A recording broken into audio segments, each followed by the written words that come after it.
Sa lahat po ng ating mga kababayang Pilipino, anuman po ang inyong paniniwalang pampolitika, kayo man ay Marcos loyalists, Marcos supporters, Duterte supporters, Piklawan Dilawan, or independent group, or anuman po, pati relihiyon at kasarian natin.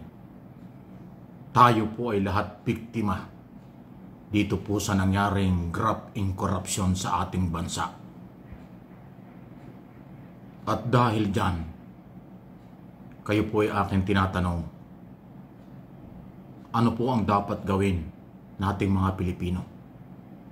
Sa kabila po ng hirap ng buhay, sa tindi po ng mga nasirang mga bahay, ari-arian, gamit, buhay, at marami pang iba dahil sa pagbaha, at epekto ito dahil sa ginawang pagsasamantala korupsyon sa pera ng bayan.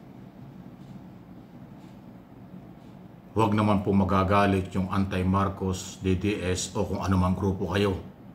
Ang akin pong nakikita rito at paniniwalang personal, opinion, dahil si Pangulong Marcos pa rin po ang presidente natin ngayon, wala po tayong magagawa kung hindi tulungan itong kanyang sinimulan. Siya nagsimula ng paghahayag, expose ng korupsyon sa ating bansa. At ngayon po ay naglabasa na. Former Senate President Escudero, former Speaker Romualdez, mga matataas na posisyon sa Senado at Kongreso at sa Executive Department ay sumabit dito sa korupsyon. DPWH, mga taga-COA, dahil mayroong commissioner na mayroong conflict of interest, at mga private contractor. At bilyon-trilyon itong pera. Ito po ay nadiscover, dito lang po yan ha. Ang nadidiscover pa lang na pumalpak ay Mindoro, Bulacan, Pampanga, La Union, at saka po Metro Manila. Paano pagka ang lahat ng region sa buong bansa at probinsya ay nadiscover itong ghost project at korupsyon? Napakarami na sasabit dito. Lagi kong sinasabi noong pa at pangangatawan ako ngayon. Hindi ko nilalahat mga dating congressman, dating senador, kasalukuyan ay may problema sila.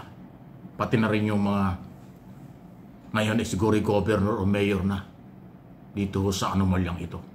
Talaga pong pinagkakakitaan nila ang lahat ng mga project ng ating gobyerno. Hindi lang flood control ang pinag-uusapan dito. Ngayon, kaya ko po sinasabi ito, tulungan natin ang Pangulo dahil wala na tayong magagawa. Ang Pangulong Marcos ang nandyan. Kung magpapalit tayo ng Pangulo ngayon, ang susunod sa session na tinatawag ay pangalawang Pangulo. Ang problema ko kay Sara Duterte, siyempre, alam mo naman natin, meron din siyang unfinished business o issue ng korupsyon din.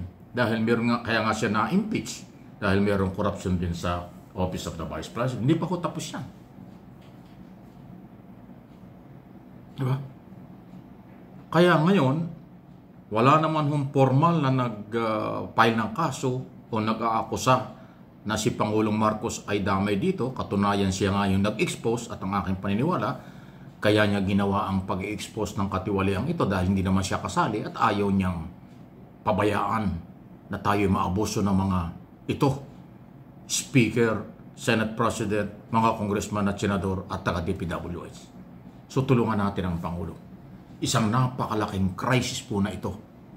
Isang napakalaking problema na itong kinakarap ng Pangulo.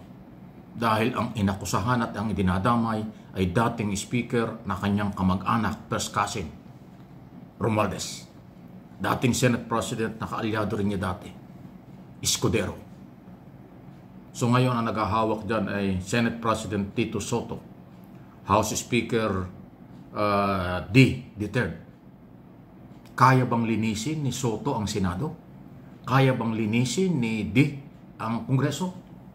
Mahihirapan po silang dalawa.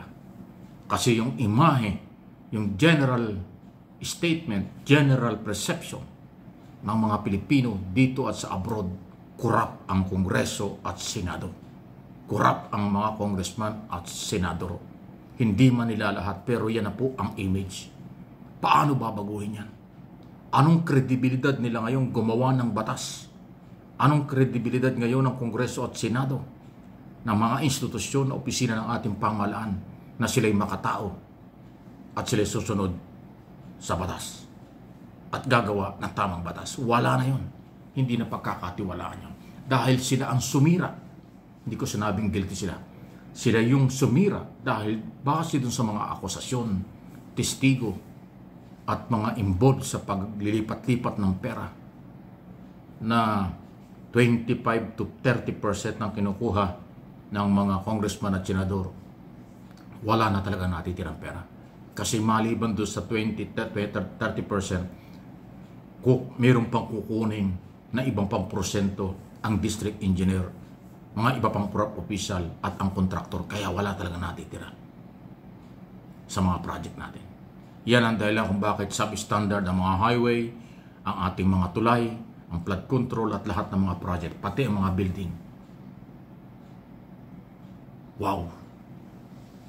Sobra pong nakakalungkot. Kakayanin kaya ni Pangulong Marcos ito?